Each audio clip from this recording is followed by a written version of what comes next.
Hi, this is the 5th part of making Nidhogg to map editor.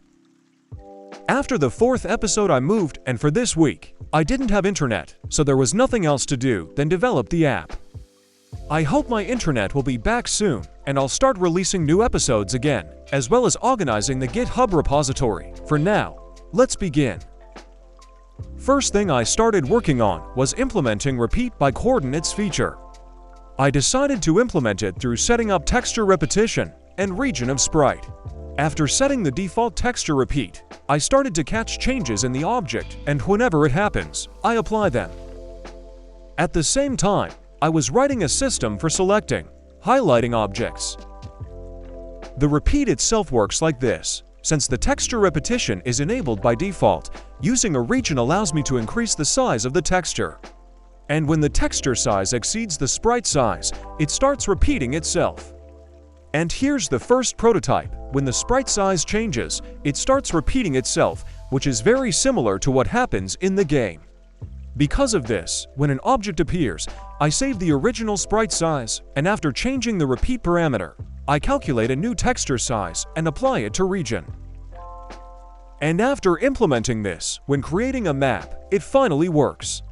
Although some sprites are not too happy about it. The problem turned out to be that the sprite with a size of 48 by 48 pixels was being saved as 64 by 64 pixels. I quickly fixed this issue. After implementing object selection, I decided to show which object is currently selected, and you can see how I do this throughout the video. The first thing I implemented was a highlight effect on the object where your cursor is currently positioned. Here's the result. The next step was selecting the chosen object, and initially I wanted to do it using a shader for outlining, but unfortunately, it didn't work well with texture repetition and made the entire texture white. So instead, I decided to simply increase the brightness of the texture by 200%. Now it works. If we take a closer look, the level itself already looks quite good.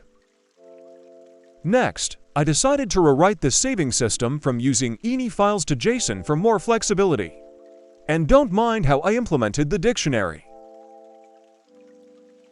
Also, since episode 4, when I first made the inspector, there was a very annoying bug that occurred whenever you switched from one object to another. All of its parameters would transfer over to the new object, which can be seen when this object teleports into another.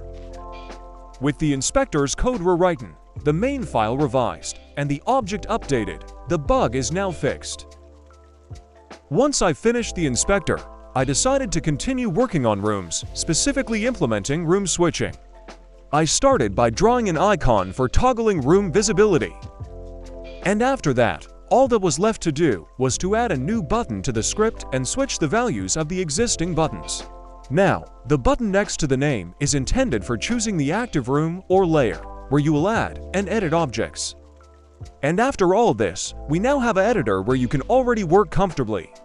But our journey is far from over. Deletion, creation, logical objects, sounds, everything still needs to be implemented, and only then can we say that the editor has been released. See you in the next part. Bye.